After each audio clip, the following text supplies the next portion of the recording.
تو ہنس پڑتا کہ یہ غریب سی گھروں میں کام کرنے والی عورت کیا انتقام لے گی، لیکن میں ہر تھانے دار کی طرح جرم و گناہ کی دنیا کا آدمی تھا۔ جو میں نے دیکھا وہ عام لوگ نہیں دیکھ سکتے۔ میں نے مقتول کی بہن سے کہا کہ نوکرانی نے انتقام کی جو دھمکی دی ہے اس کے متعلق اس کی رائے کیا ہے؟ کیا یہ کھوکھلی دھمکی تھی یا نوکرانی کے پیچھے کوئی طاقت یا پشت پناہی تھی؟ مقتول کی بہن نے بتایا کہ سچی بات تو یہ ہے کہ وہ اس کی دھمکی سے ڈر گئی تھی۔ بہن نے کہا کہ باہر کی اکثر باتیں گھروں کی عورتوں تک بھی پہنچ جاتی ہیں۔ اس نوکرانی کے متعلق اس نے بتایا کہ اس کا خامند بڑا کمزور، معذور اور مزدوری پیشہ آدمی ہے اور گھر کے اخراجات نوکرانی خود پورے کرتی ہے۔ بہن نے یہ بھی بتایا کہ سنا ہے کہ ایک بہت بڑا غنڈہ اور بدمعاش آدمی شہر میں موجود ہے جس نے نوکرانی کو باقاعدہ دوست بنا رکھا ہے۔ یہ بات ڈھکی چھپی نہیں، ہو سکتا ہے نوکرانی کے خامد کو بھی معلوم ہو۔ نوکرانی صرف اس لیے نوکری کرتی ہے کہ لوگ یہ نہ کہیں کہ اپنا سراپا اور عصمت کی کمائی کھا رہی ہے۔ بہن نے اس غنڈے بدمعاش کا نام لیا تو میں اس نام سے بہت اچھی طرح واقف تھا۔ وہ ذرا اونچے درجے کا جرائم پیشہ اور سزا یافتہ آدمی تھا۔ یہ ذہن میں رکھیں کہ وہ گھٹیا قسم کا وارداتیہ نہیں تھا، اپنا وقار اور اپنا روب و دبدبہ رکھتا تھا۔ اس میں کوئی حیرت والی بات نہیں تھی کہ اس شخص نے ایک عورت کو دوست بنا رکھا تھا۔ بہن نے یہ بھی بتایا کہ اس شہر میں کسی شخص میں اتنی جرأت نہیں کہ وہ اس نوکرانی کو بری نظر سے دیکھے۔ سب جانتے ہیں کہ یہ کس کی چیز ہے اور سب اس شخص سے ڈرتے ہیں۔ جب یہ واقعہ اور اس غنڈے کا جرائم پیشہ کا نام میرے کانوں میں پڑا تو یوں سمجھیں کہ ایک اور مشتبہ میرے سامنے آ گیا۔ میں اس شخص کو اچھی طرح جانتا تھا، اس کے لیے کسی کو قتل کر دینا کوئی مشکل کام نہیں تھا۔ میرا دماغ یہاں آ کر اٹک جاتا تھا کہ مقتول کو گھر میں کیوں اور کس طرح قتل کیا گیا۔ قتل عموماً باہر ہوا کرتے تھے، بعض آدمیوں کو تو غائب کر دیا جاتا تھا۔ ابھی تو تفتیش کی ابتدا تھی، میں نے ابھی اپنے خفیہ ذرائع استعمال کرنے تھے، پھر ہی ان معموں کے حل کا امکان پیدا ہو سکتا تھا۔ اس کے بعد میں مقتول کی بہن کو جھلے رحیم اور اس کی بیوی کی طرف لایا۔ بہن نے کہا یہ تھا کہ مقتول کی بیوی یہ شک بھی کرتی تھی کہ مقتول نے رحیم کی بیوی کے ساتھ بھی دوستانہ گانٹھ رکھا ہے۔ دوستانے والی بات بالکل غلط ہے، مقتول کی بہن نے دو ٹوک لہجے میں کہا۔ صحیح یہ ہے کہ میرا بھائی رحیم کی بیوی کے ساتھ دوستی پیدا کرنے کی کوشش میں لگا رہتا تھا اور یہ لڑکی بیچاری بہت ہی پریشان تھی۔ اس لڑکی کے ساتھ بھی میری بے تکلفی اور رازداری ہے۔ غریب طبع اور سابل لڑکی ہے۔ اپنے غریب ماں باپ کی عزت کی خاطر اس نے یہ خامند قبول کیا اور اس کی خدمت میں لگی رہتی ہے۔ یقین کریں اس نے میرے بھائی کی شکایت مجھ سے نہیں کی تھی، بلکہ ایک روز میں نے خود پوچھا کہ میرا بھائی تمہیں پریشان تو نہیں کرتا؟ اس بیچاری کے آنسو نکل آئے۔ کہنے لگی کہ وہ ہم سے ڈرتی تھی، بات نہیں کرتی تھی۔ ڈر یہ تھا کہ تم لوگ امیر کبیر ہو اور تمہارے سامنے میری حیثیت ہی کیا ہے۔ ایسا نہ ہو کہ میں کوئی جائز شکایت کروں تو مجھے دھکے دے کر گھر سے نکال دو۔ ایسا ہوا تو میرا باپ بیچارہ چرپائی سے لگ جائے گا۔ مقتول کی بہن نے تفصیل یہ بتائی کہ رحیم کی بیوی نے اسے بتایا کہ جب رحیم دوائی کھا کر گہری نیند میں بے ہوش پڑا ہوتا تھا یا باہر کہیں نکل جاتا تھا تو مقتول اس لڑکی کے پاس آ بیٹھتا اور عشق و محبت کا اظہار کرتا تھا۔ لڑکی اسے دھتکارنے کی یا اسے یہ کہنے کی جرأت نہیں کرتی تھی کہ اس کے کمرے میں نہ آیا کرے۔ اس کی بجائے وہ روتی اور مقتول کی منت سماجت کرتی تھی کہ وہ بدنام ہو جائے گی، اس کے ساتھ یہ سلوک نہ کرے۔ رحیم کی بیوی نے مقتول کی بہن کو روتے ہوئے بتایا کہ مقتول اسے کہتا تھا کہ تم پر بہت ظلم ہوا ہے، ایک پاگل اور بیکار آدمی کے ساتھ باندھی گئی ہو اور اپنے جذبات کا خون نہ کرو ورنہ کڑ کڑ کر مر جاؤ گی۔ اس کی بجائے میرے ساتھ دوستی لگا لو اور ہر طرح کی عیش و عشرت کرو۔ لڑکی نے مقتول کی بہن کے آگے ہاتھ جوڑے اور کہا کہ اس کی یہ شکایت مقتول تک یا اس کی ماں تک نہ پہنچائے۔ لڑکی کو یہ ڈر تھا کہ اسے گھر سے نکال دیا جائے گا۔ میں نے مقتول کی بہن سے کہا کہ اس کی ماں رحیم کی بیوی کی تو بہت تعریف کرتی ہے۔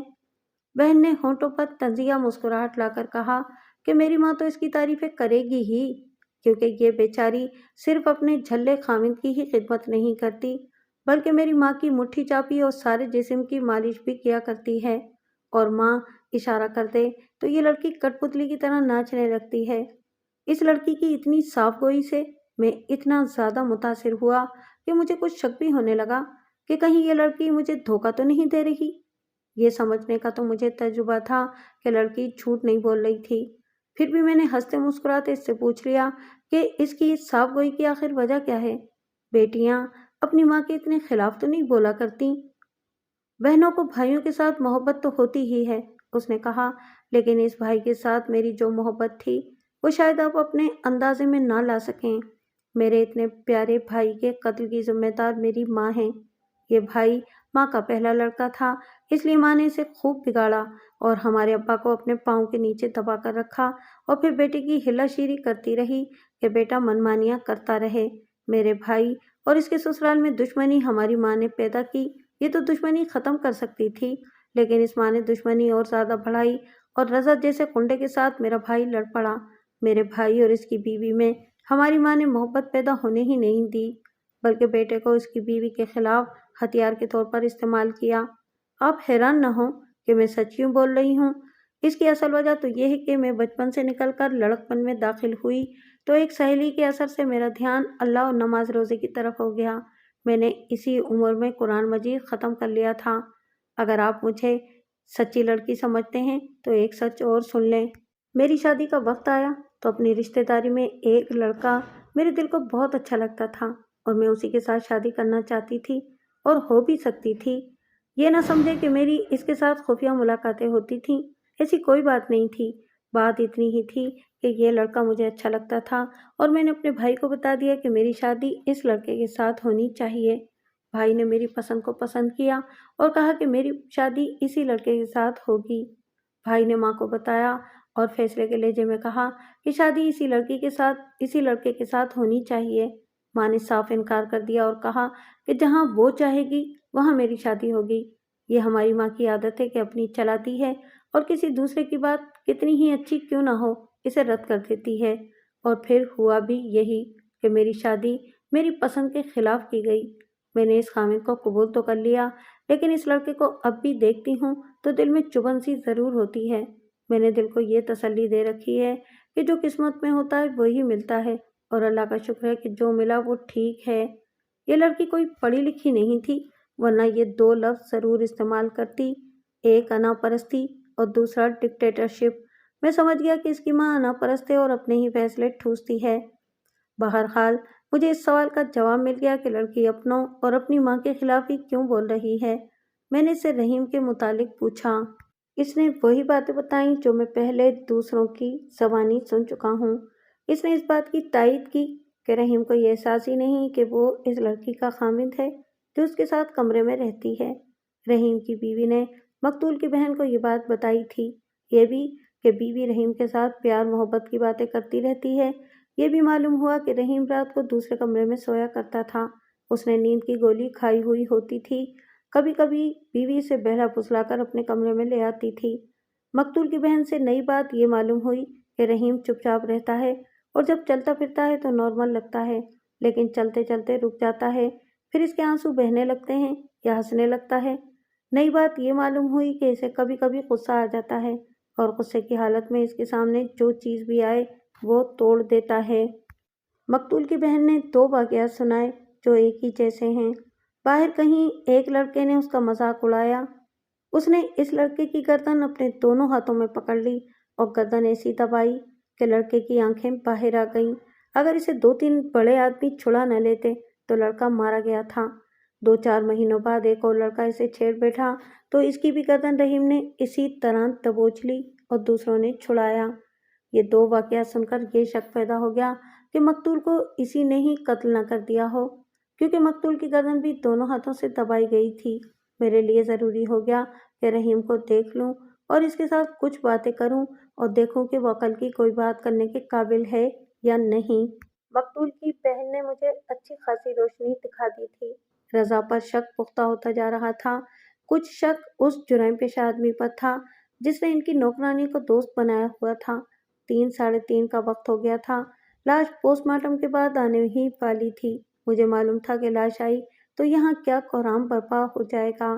میں اس سے پہلے یہاں سے نکل جانا چاہتا تھا۔ مقتول کے باپ کو بلا کر کہا کہ رحیم کو میرے پاس لے آئے۔ مقتول کی بہن کو میں نے فارغ کر دیا تھا۔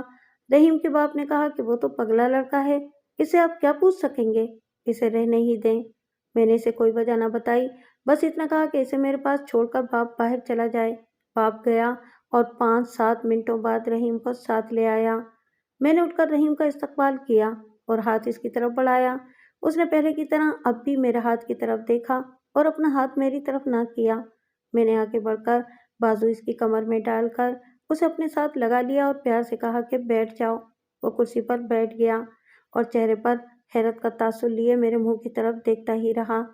رحیم بھائی، میں نے کہا، مجھے بہت افسوس ہے کہ تمہارا بھائی مارا گیا ہے۔ بھائی؟ رحیم نے کہا، کون بھائی؟ جھوٹ، نہیں مارا گیا۔ تمہارے کتنے بھائی ہیں رحیم؟ میں نے پوچھا۔ تمہارے کتنے بھائی ہیں؟ رحیم نے بے تاثر سی آواز میں کہا اور پھر ہنسنا شروع کر دیا۔ کیا تمہاری بیوی نے تمہیں کچھ نہیں بتایا؟ میں نے پوچھا۔ بیوی؟ رحیم نے سنجیدگی سے کہا، بتایا؟ کس کو بتایا؟ اور وہ پاگلوں کی طرح ہنسنے لگا۔ میں نے اس کے ساتھ کچھ اور باتیں کی تو اس نے اوٹ پٹانگ بولنا شروع کر دیا۔ میں پوچھتا کچھ اور تو وہ ہنس پڑتا یا جو منہ میں آیا کہہ دیتا تھا۔ پھر وہ میرے کچھ کہے بغیر ہی پاگلوں کی طرح ہنسنے لگا۔ اس کی ذہنی کیفیت نے میرے شکوک اور شبہات ختم کر دیے۔ اس کے باپ کو بلا کر کہا کہ اسے لے جائے۔ میں تھانے جانے کے لیے اٹھ ہی رہا تھا کہ ہیڈ کانسٹیبل آ گیا۔ پوسٹ مارٹم ہو گیا تھا اور لاش آ رہی تھی۔ پوسٹ مارٹم رپورٹ یہی تھی کہ مقتول کو ہاتھوں سے گلا گھونٹ کر مارا گیا ہے۔ جسم پر ضرب یا زخم کا کوئی اور نشان نہیں تھا۔ موت رات 12 اور 12:30 بجے کے درمیان واقع ہوئی تھی۔ تھانے جاتے ہی میں نے مخبروں کو طلب کیا۔ مخبروں نے خود ہی آ جانا تھا، لیکن میں اپنی عادت کے مطابق چاہتا تھا کہ وہ جلدی آ جائیں۔ معزز قسم کے مخبروں کو بلانے کی ضرورت نہیں تھی، وہ تو تھانے دار کی خوشنودی کی خاطر خود ہی آ جایا کرتے تھے۔ سب سے پہلے مقتول کے محلے کا ایک ایسا صاحب حیثیت شخص آیا کہ میں کسی کو بتاتا کہ یہ میرا مخبر ہے تو کوئی بھی تسلیم نہ کرتا۔ یہاں میں یہ بتانا ضروری نہیں سمجھتا کہ فلاں کس وقت آیا اور اس نے کیا بتایا۔ میں ان سب مخبروں کی رپورٹوں کا نچوڑ آپ کو سنا دیتا ہوں۔ مجھے اس گھر میں جا کر جو کچھ معلوم ہوا تھا، یہ ساری رپورٹیں اس کی تائید کرتی تھیں۔ مقتول کوئی ایسا شریف آدمی نہیں تھا کہ لوگ اس کی شرافت کے چرچے کرتے، اور وہ کوئی ایسا بدمعاش بھی نہیں تھا کہ لوگ اس کا شمار بدمعاشوں میں کرتے۔ مقتول کا گھرانہ کوئی نیک نام گھرانہ نہیں تھا۔ مقتول کا باپ بیوی کا مرید تھا اور گھر سے باہر بڑت چودھری بنا پھرتا تھا۔ چودھری کی یہ دوسری بیوی یعنی مقتول کی ماں فسادی اور شیطان فطرت عورت تھی۔ مخبروں کی رپورٹ سے تصدیق ہو گئی کہ یہ عورت مقتول کی بیوی کو بہت تنگ کرتی تھی۔ اس کی تفصیلات پہلے میں بتا چکا ہوں۔ یہ بھی ثابت ہو گیا کہ مقتول اور اس کے سالے رضا کی آپس میں دشمنی پیدا ہو چکی تھی۔ ان کی لڑائی بھی ہوئی تھی اور مقتول نے رضا کو چاقو مارا تھا۔ یہ بھی پتہ چلا کہ رضا نے 2-3 بار کہا تھا کہ وہ مقتول کو زندہ نہیں چھوڑے گا۔ ایک معزز مخبر نے کہا کہ اس خاندان پر اللہ کی لعنت ایک نہ ایک دن پڑنی ہی تھی۔ چودھری نے ایک غریب باپ کی بیٹی اس کی مجبوری سے فائدہ اٹھا کر خریدی اور اپنے پاگل بیٹے کے ساتھ بیاہ دی۔ یہ تو زیادہ تر مخبروں نے بتایا تھا، لیکن اس معزز آدمی نے خاص طور پر کہا کہ یہ لڑکی اپنی اور اپنے خاندان کی شرافت میں شہرت رکھتی ہے۔ میں رات بہت دیر تک رپورٹیں سنتا رہا اور اپنا ذہن بناتا رہا۔ اگلے روز الصبح پھر ایک دو رپورٹیں آئیں۔ مختصر بات یہ ہے کہ مجھے کوئی نئی بات معلوم نہ ہوئی جس سے میں کسی سراغ تک پہنچ سکتا۔ اس کے بعد میں نے مقتول کی بیوی اور رضا کو، نوکرانی اور اس بدمعاش کو تھانے بلوایا جس کی وہ دوست تھی۔ میں نے پہلے نہیں بتایا کہ یہ جرائم پیشہ بدمعاش تھانے کا رجسٹرڈ بستہ بے کنڈا تھا۔ 2-3 وجوہات ایسی تھیں کہ اس بدمعاش پر مجھے کوئی زیادہ شک نہیں تھا۔ اس سے زیادہ اہم نوکرانی تھی۔ یہ سب تھانے میں آئے تو میں نے پہلے مقتول کی بیوی کو اپنے پاس بلا کر بٹھایا۔ اس لڑکی میں یہی ایک نقص نکالا جا سکتا تھا کہ اس کا رنگ سانولا تھا، لیکن گہرا سانولا نہیں تھا۔ چہرے کے نقش اچھے تھے، مطلب یہ کہ خوبصورت نہیں تھی تو بدصورت بھی نہیں تھی۔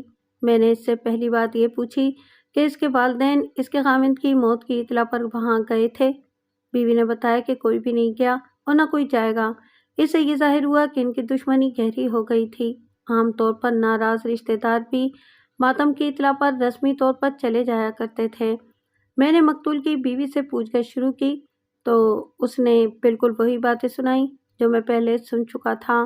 وہ بھی زیادہ الزام مقتول کی ماں کے سر دھرتی تھی۔ کہتی تھی کہ ماں اس کے اور اپنے بیٹے کے درمیان حائل رہتی تھی، برداشت ہی نہیں کرتی تھی کہ اس کا بیٹا بیوی کے ساتھ اچھا اور پیار محبت والا تعلق رکھے۔ بیوی نے ایک بات بالکل ہی نہیں بتائی، وہ یہ کہ مقتول نے اسے طلاق لکھ کر دے دی تھی، پھر اسے جانے دیا تھا، لیکن بیوی نے یہ طلاق نامہ صرف اپنے بھائی رضا کو دکھایا تھا اور بھائی نے یہ تحریر اپنے پاس رکھ لی تھی۔ بیوی کے بیان کے مطابق رضا نے کئی بار اپنے ماں باپ سے کہا تھا کہ طلاق لے لو اور اپنی لڑکی کو اس جہنم سے نکالو، لیکن ماں باپ نہیں مانتے تھے۔ اب طلاق نامہ لے کر رضا نے بہن سے کہا کہ 1-2 دنوں بعد ماں باپ کو دکھائے گا اور پھر عدالت میں خرچے کا دعویٰ کریں گے۔ بیوی نے یہ بھی کہا کہ انہیں جب پتہ چلا کہ اس کا خامند قتل ہو گیا ہے تو بیوی نے اور رضا نے بھی کہا کہ قتل اس کی ماں کو ہونا چاہیے تھا۔ تم لوگوں نے گھر میں یہ تو سوچا اور آپس میں باتیں کی ہوں گی کہ تمہارے خامند کو کون قتل کر گیا ہے؟ میں نے پوچھا۔ یہ تو قدرتی بات ہے، بیوی نے جواب دیا۔ ہم سب خیالوں کے گھوڑے دوڑاتے رہے لیکن کسی نتیجے پر نہ پہنچ سکے۔ بھائی رضا نے کہا کہ یہ شخص اپنے آپ کو بدمعاش سمجھنے لگا تھا اور اسی چکر میں کسی کے ہاتھوں پار ہو گیا ہے۔ میں نے رحیم کی بیوی اور نوکرانی کی بات چھیڑ دی تو مقتول کی بیوی نے مقتول کی بہن کی سنائی ہوئی باتوں کی تصدیق کر دی، لیکن اس نے اس واقعے کا ذکر نہ کیا جس میں مقتول کی بہن نے مقتول کو نوکرانی پر دست درازی کرتے دیکھا تھا۔ اس نے یہی بتایا کہ مقتول نوکرانی کو دیکھ کر بہت خوش ہوتا اور اس کے ساتھ اس طرح بولتا چالتا اور حرکتیں کرتا جیسے وہ نوکرانی نہ ہو بلکہ اس کی دوست ہو اور اسی کی سطح کی عورت ہو۔ رحیم کی بیوی کے متعلق اس نے کہا کہ جب بھی رحیم باہر نکل جاتا تھا تو مقتول اوپر اس کی بیوی کے پاس جا پہنچتا تھا۔ اس نے بھی رحیم کی بیوی کی شرافت کی بہت تعریف کی اور کہا کہ ساس کی خدمت لونڈیوں کی طرح کرتی اور اس کے اشاروں پر ناچتی تھی، اس لیے ساس اس پر بہت خوش رہتی تھی، لیکن اصل میں وہ مقتول کی بیوی میں گھل مل گئی تھی، اس کی سنتی اور اپنے دل کی سنایا کرتی تھی۔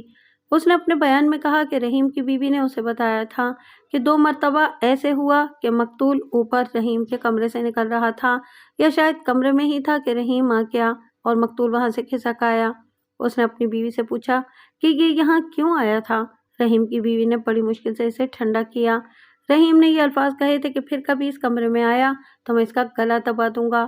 گلا دبانے کی بات سے میں چونکا اور مقتول کی بیوی کے ساتھ ایک شخص ذہن میں رکھ کر کچھ باتیں کی تو بیوی نے اپنی رائے یہ دی کہ رحیم بالکل بے حس آدمی ہے اور وہ کچھ کہتا ہے تو اسے کچھ پتہ نہیں ہوتا کہ وہ کیا کہہ رہا ہے اور کیوں کہہ رہا ہے۔ مقتول کی بیوی یہ بات یقینی طور پر کہتی تھی کہ رحیم کی اور مقتول کی آپس میں کبھی کوئی بات نہیں ہوئی تھی، جیسے دونوں ایک دوسرے کے لیے اجنبی تھے۔ مقتول کی بیوی کے بعد اس کے بھائی رضا کو بلایا۔ اس شخص نے مجھے شک میں ڈالا ہوا تھا اور اس شک کی بیک گراؤنڈ بھی تھی۔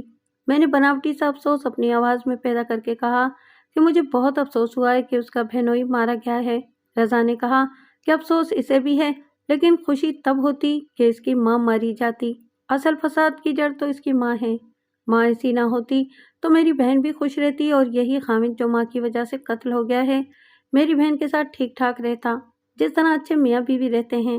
یہیں سے رضا نے وہی باتیں شروع کر دیں جو میں پہلے اتنی بار سن چکا تھا کہ زبانی یاد ہو گئی تھیں۔ میں نے اس توقع پر اسے بولنے سے نہ روکا کہ ہو سکتا ہے اس سے کوئی نئی بات معلوم ہو جائے، مگر وقت ضائع ہونے کے سوا کچھ حاصل نہ ہوا۔